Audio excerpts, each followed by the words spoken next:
Good afternoon, folks. Today we're having a look at the binomial theorem, but before we get into what that actually is, I'd like to remind you of something. Do you remember that if we had 7 people and we're choosing 4 of them to be in an experiment, but it didn't matter which order we were choosing, we'd do 7C4 on my calculator, that comes out as 35.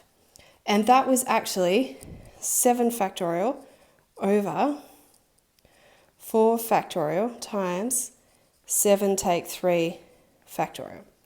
Another way to write that exact same thing, 7C4, just a different way of writing it, is in these weird brackets, 7,4 weird bracket.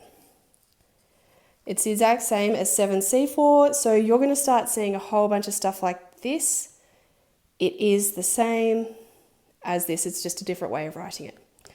Now, as you will have learned when we were doing our excursion, not our excursion, our assignment. I just want to remind you that if I have NCR, then generic, like generally with letters instead of with numbers, that's the same as N take R. And there's a times in here. And if we were writing it, it would look like that in the new notation. Okay, if I had,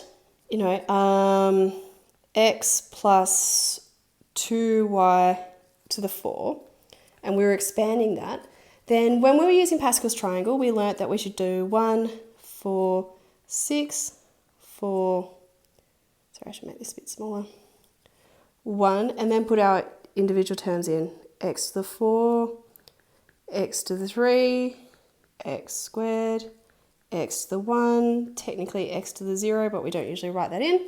This one we'd have 2y to the 0, 2y to the 1, 2y squared, 2y to the 3, 2y to the 4, plus is in between,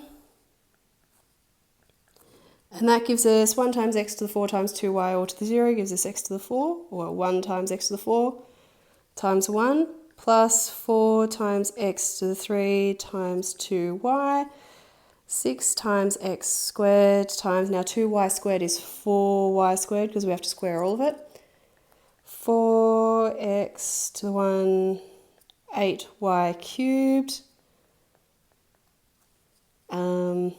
x to the 0 is 1, 2y to the 4 is actually 16y to the 4. So that gave us x to the 4 plus 8x to the 3y plus 24x squared y squared plus 32x y to the 3 plus 16y to the 4. The binomial theorem is all about just replacing these coefficients 1, 4, 6, 4, 1. It's just about replacing these coefficients because in order to know those coefficients we had to do 1, 1, 1, 1, 2, 1, 1, 3, 3, 1, 1, 4, 6, 4, 1. And that's a lot of work if you have to do that for really big powers because you'd have to do the Pascal's triangle for a lot of rows. So instead, what we can write is x plus 2y to the 4 equals. Now, instead of that 1, I'm going to have 4c0. Instead of that 4, actually, I'm just going to make this a lot easier for myself. I'm going to copy all of this because what we're doing is pretty much the exact same. But instead of 1, 4, 6, 4, 1, I'm going to have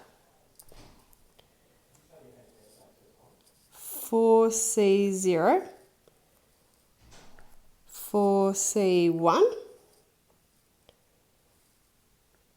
4c2, 4c3, 4c4.